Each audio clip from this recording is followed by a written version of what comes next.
Asha had always dreamed of a simple, happy life, but somehow she ended up with something that looked far more glamorous. From the outside, people saw her as living a perfect life in Mabiri town, married to Kwesi, a man everyone called charming, a successful businessman who seemed to have it all. Their home was big and elegant, their social media filled with smiling pictures, fancy dinners, and weekend getaways that made friends green with envy. Everyone thought she had reached the ultimate goal: love, wealth, and admiration all at once. But behind the glossy photos and sparkling smiles, Asha felt invisible. Kwesi was kind, sure, but his kindness often came wrapped in praise for the things she had inherited or the money she spent. He talked about status, achievements, and appearances far more than feeling. Even at dinner, it was as if her words bounced off him like invisible walls.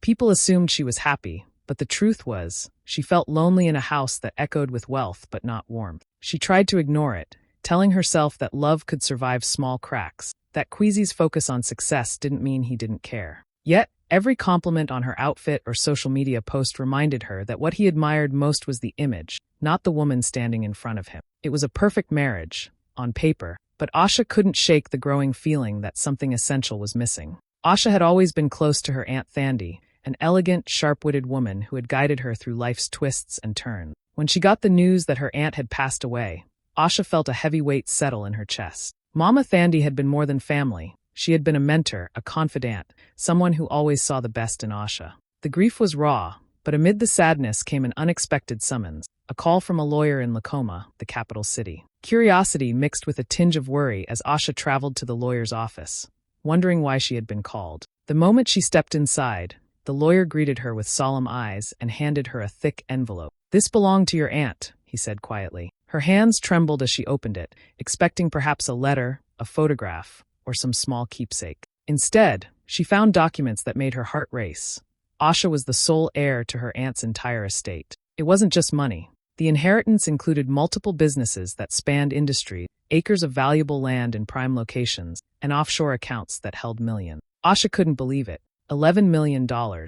It was a number she had never imagined in her life, yet it was now hers, entrusted entirely to her. She felt a mix of shock, humility, and fear. How could she manage something so immense? How would her life change? And could she even trust the people around her with this secret? She promised the lawyer she would keep everything private until the legal process was fully completed. This wasn't just about money. It was about responsibility, legacy, and honoring her aunt's wishes. She tucked the documents carefully into her bag and left the office, her mind spinning with possibilities and anxiety. But the secret couldn't stay hidden for long. Somehow, Kwesi, who had seemed distant and preoccupied lately, overheard a phone call Asha made to the lawyer. She had spoken softly, thinking no one was listening, but a few words were enough. Kwesi's expression changed in an instant, his eyes lighting up in a way that made Asha uneasy. Suddenly, the man she thought she knew seemed different, calculating, alert, almost dangerous.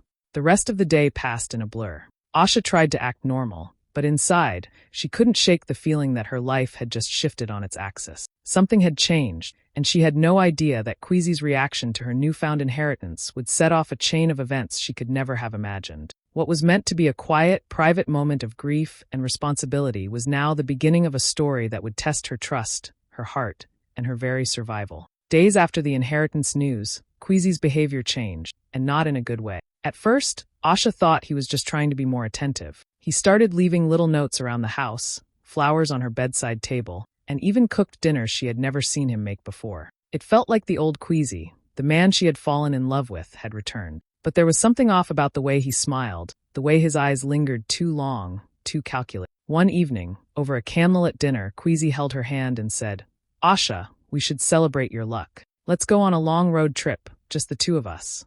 A fresh start, some time to enjoy what you've inherited." His voice was soft, persuasive, almost hypnotic. Asha felt a flutter of excitement and gratitude. She wanted to believe him, wanted to believe that this was genuine, that he truly cared for her happiness. But her best friend Naledi didn't see it that way. The moment Asha mentioned the trip, Naledi's eyes widened with concern. "Asha, please. I know him. Something about this isn't right. You can't trust him completely right now. Wait, think it through," she pleaded, her voice trembling with urgency. "Just don't go." But Asha, blinded by the memory of their earlier life, the moments when Kwesi had seemed loving and devoted, waved off her friend's warning. She wanted to trust her husband, to believe that love could conquer doubt. Meanwhile, Kwesi wasn't acting alone. Tobogo, the woman he had insisted was just a family friend, waited quietly, fully aware of the plan. Behind closed doors, they whispered and laughed, mapping out what they wanted to happen on that long road trip. Asha had no idea.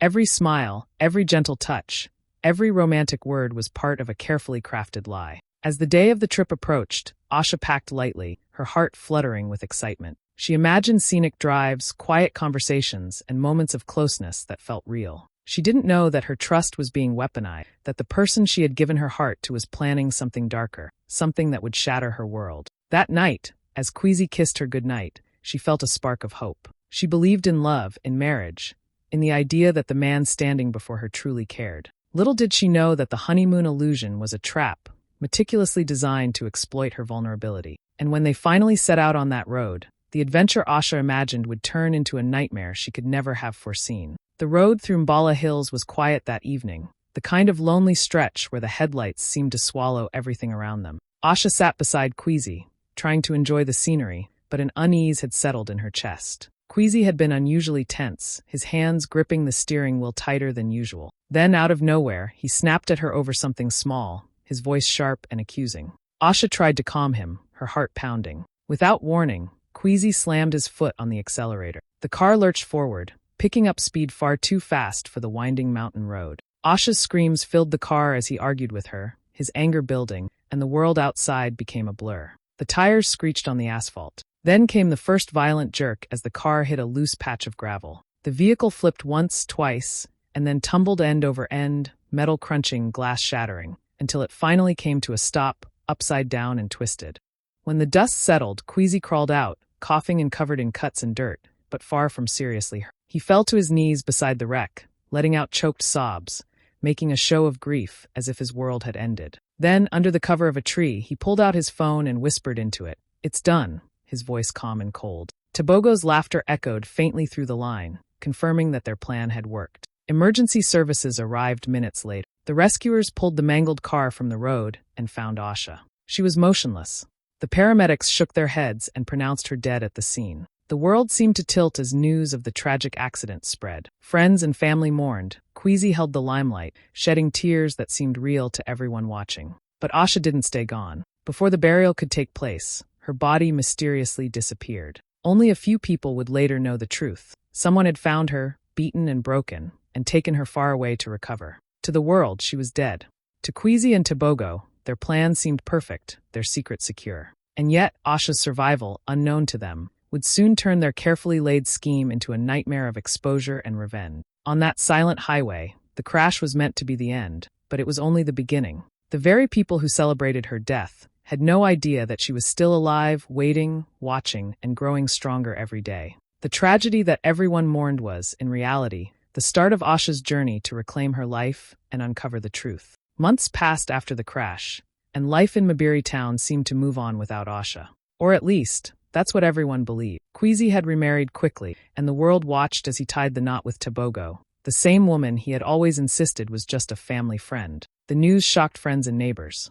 Some whispered about how fast it all happened. Others wondered how he could move on so easily. But no one suspected the truth. Asha was still alive. Queasy and Tobogo moved into Asha's old home as if nothing had happened. They wore her jewelry, draped themselves in her designer clothes, and even hosted parties in the rooms where Asha had once laughed, cried, and dreamed. Social media exploded with pictures of the couple, flaunting the house and possessions that had once belonged to Asha. The posts were mocking, almost daring anyone to challenge their audacity. Queasy smiled, satisfied, thinking that his plan had succeeded perfectly. Tobogo looked every bit the part of a new wife, unaware that the woman she thought was gone was very much alive. Meanwhile, Asha's world had shrunk to a remote village far from Mbiri and Lakoma. She had been found barely conscious after the crash by a doctor who lived in the mountains, a quiet man who didn't ask questions but instead focused on saving her. For weeks, she drifted in and out of consciousness, healing from injuries that should have killed her. The doctor patched her wounds, fed her,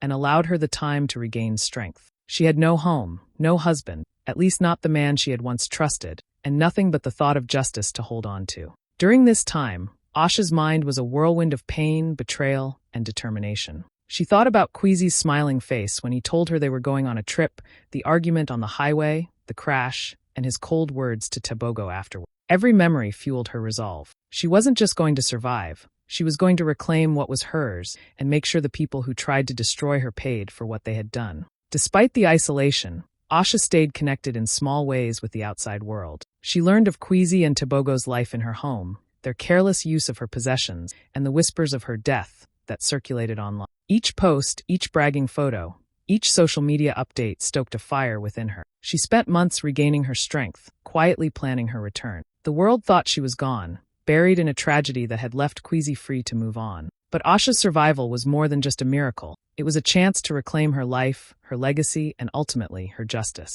And she was ready to step back into the world when the time was right, stronger, wiser, and unstoppable. After months of hiding and recovering, Asha emerged stronger, sharper, and more determined than ever. The crash had almost taken her life, but it hadn't broken her spirit. She knew she couldn't rush back into the world. Her return had to be calculated, precise, and powerful. Her first step was securing what was rightfully hers, her aunt's inheritance.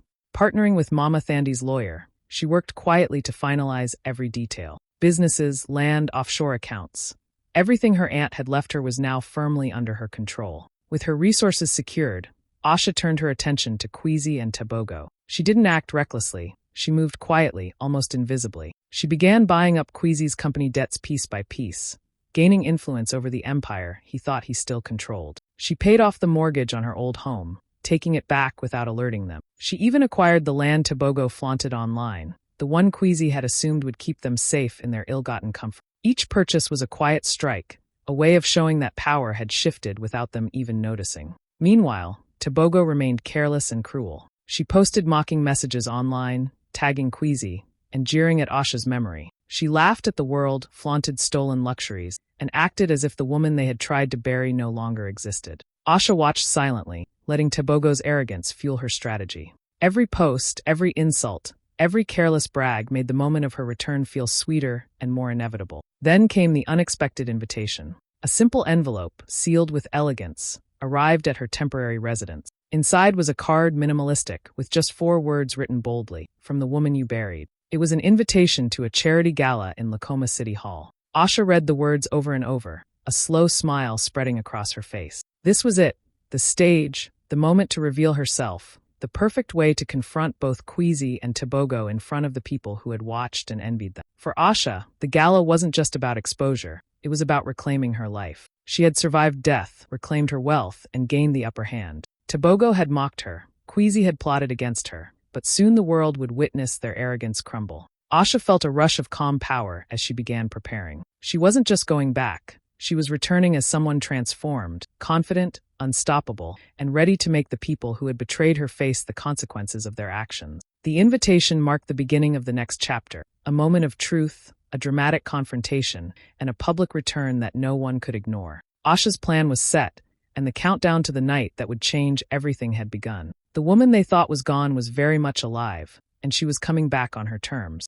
The night of the gala was electric. Lakoma City Hall glittered with chandeliers, and the room buzzed with chatter. Business elites mingled with reporters, and Kwezi's family sat in the front row, their smiles polite but full of curiosity. Everyone had come expecting a simple charity event, nothing more. No one expected the night to turn into a spectacle that would be remembered for years. The music swelled, and the lights dimmed slightly as the hosts prepared to welcome the main guests. That's when the doors opened, and a hush fell over the crowd. Asha walked in, every step measured, every glance confident. She wore a gold gown that shimmered under the lights, her hair perfectly styled, her presence commanding the room. Alive, radiant, unstoppable. Gasps filled the hall. Cameras flashed, capturing every moment. People whispered in shock, unable to believe what they were seeing. Kwezi's face drained of color the moment he saw her. The man who had plotted her death stood frozen, mouth slightly open, eyes wide with disbelief. He opened his lips to speak, but no words came. All the careful plans, all the schemes, suddenly felt fragile and meaningless in the presence of the woman he had tried to erase. Tebogo, standing beside him, went white. She took a step back, then another, and finally collapsed to the floor, trembling violently. Her whispered words barely carried over the shocked murmurs of the crowd. "You're supposed to be dead." Cameras swiveled, reporters shouted questions, and flashes from phones and professional cameras filled the room. For once, she was powerless. The woman she had mocked and envied was right there, more alive and commanding than anyone could have imagined. Asha paused in the center of the hall, letting the shock settle over the room. She didn't need to yell or accuse. Her presence alone spoke volumes. The gold of her gown reflected the chandeliers above, making her seem almost otherworldly, untouchable. The whispers grew louder, businesspeople and reporters craning their necks to see, to record, to understand how the impossible had happened. Queasy's family watched in stunned silence, realizing for the first time that they had misjudged the situation, that the man they had praised for charm and business acumen had betrayed someone who deserved loyalty and love. Asha's entrance wasn't just dramatic, it was a statement. She had returned not just to reclaim her life, but to expose the truth in the most unforgettable way possible. The gala, meant to celebrate charity and prestige, had become the stage for Asha's reckoning. Every eye in the room was on her, every camera pointed at her, every heart catching its breath in disbelief. She had survived death, returned stronger than ever, and now, with the world watching, she was ready to take back everything that was hers, and make sure Queasy and Tobogo faced the consequences of their betrayal. The room was still buzzing with shock when Asha stepped forward and took the microphone. Her hands were steady, her smile calm, and her presence magnetic. All the whispers and gasps quieted as she looked over the crowd, business elites, reporters, and Queasy's family, and spoke for the first time that night. "Good evening," she said, her voice steady but firm. "I have something everyone here needs to hear." She pressed a button on her phone, and a clear, chilling voice filled the hall. It was Queasy's, speaking to Tobogo, plotting every detail of the crash that had nearly ended her life. The words were cold, calculated, and unmistakable, plans to make her disappear. Instructions to make the crash look like an accident, the whole scheme laid bare. The room went silent, the kind of silence that makes your ears ring. People froze, staring at Queasy, who turned pale, his confident facade crumbling with every word. Tobogo gasped and stumbled backward, hand over her mouth. The reality of her actions, the audacity of mocking a woman she thought was dead, hit her like a tidal wave. She fainted almost immediately, collapsing to the floor as reporters rushed forward, cameras flashing nonstop. The scene was chaotic, yet Asha remained composed, her calm contrasting sharply with the panic around her. Within moments, uniformed police officers stepped into the hall, their expressions serious, professional. They moved toward Queasy, who tried to argue, to deny, but the evidence was undeniable. The room held its collective breath as the truth settled in. Queasy's empire, built on deceit and greed, began to crumble instantly. Investors and banks pulled out as the news spread through whispers and phone calls, realizing the man they had trusted had orchestrated an attempted murder to cover his greed. Then came the final blow. Asha's lawyer approached Tobogo, holding the official papers proving the mansion and all property she had been flaunting legally belonged to Asha. The realization hit Tobogo like a hammer. She fainted again, this time in the arms of her shocked relatives, as reporters circled, capturing every moment for live broadcasts. The crowd murmured in awe and disbelief. They had witnessed not just a dramatic return, but a complete reversal of power. Asha lowered the microphone, letting the weight of the moment sink in. Her eyes scanned the room, calm but fierce. She had survived, she had reclaimed what was hers, and now justice was unfolding publicly. Queasy would face the law. Tobogo's arrogance had collapsed in humiliation, and the world now knew the truth. The gala had turned from a night of celebration into a courtroom of morality, and Asha had delivered her verdict without raising her voice. The woman everyone thought was dead had not only returned, she had exposed betrayal, reclaimed her life, and made sure those who tried to destroy her faced the consequences in the most unforgettable way possible. The room was hers, if only for a moment, and everyone knew it. The morning after the gala, the consequences of that night began to unfold. Police had taken Queasy into custody, charging him with fraud, attempted murder, and conspiracy. The man who had once seemed untouchable was now facing the full weight of the law. His empire, built on lies and manipulation, crumbled around him as banks and investors withdrew their support. For once, Queasy had no charm, no silver tongue, and no power to save him. The man who had tried to bury Asha was now trapped by the very society he had tried to manipulate. Tobogo, meanwhile, vanished from sight. Humiliated and terrified, she fled, unable to face the public scrutiny or the shame of her actions being exposed. Her social media, once full of arrogance and mockery, went silent. For her, the life she had built on lies and deception collapsed in an instant. The world had seen the truth, and there was no place left for her. Asha, however, emerged stronger than ever. She didn't seek revenge and anger. She acted with purpose. She sold the mansion that had once been taken from her and used a significant portion of her inheritance to fund projects close to her heart. She rebuilt hospitals for women in need, creating spaces where they could receive care, support, and hope. Every brick laid, every room open, became a symbol of her survival and her determination to turn pain into positive change.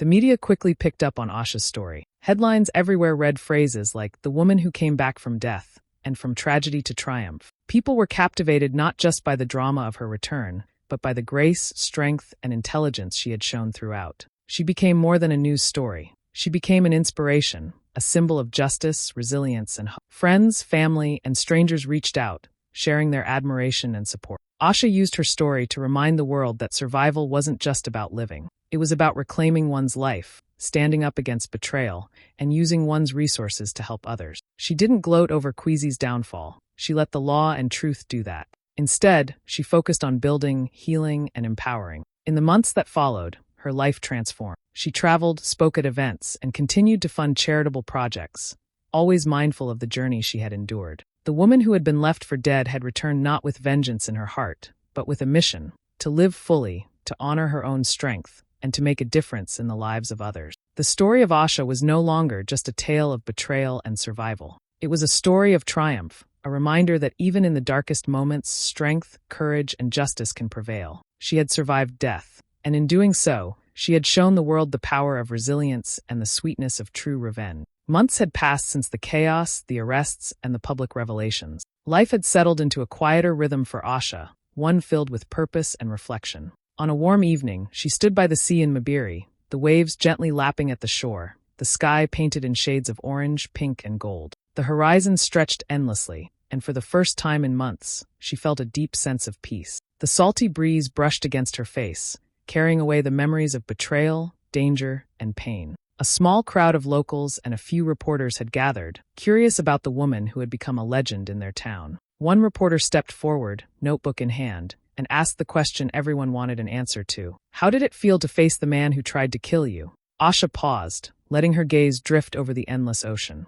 Her lips curved into a soft, knowing smile, eyes reflecting both sorrow and triumph. She didn't speak of anger or revenge, because in her heart, those had faded long ago. Instead, she said simply, "Sometimes life buries you so you can bloom where they never expected." Her words were calm, almost poetic, but they carried the weight of someone who had survived the impossible and emerged stronger, wiser, and more resilient. The crowd fell silent, absorbing her message. It wasn't just a story of survival. It was a lesson in resilience, patience, and quiet strength. Asha had faced betrayal, danger, and loss, but she had chosen to rise with grace rather than bitterness. As the sun dipped below the horizon, casting a golden glow over the water, Asha turned away from the sea, ready to continue her life, not as a victim, but as a woman who had conquered her past and carved a future on her own terms.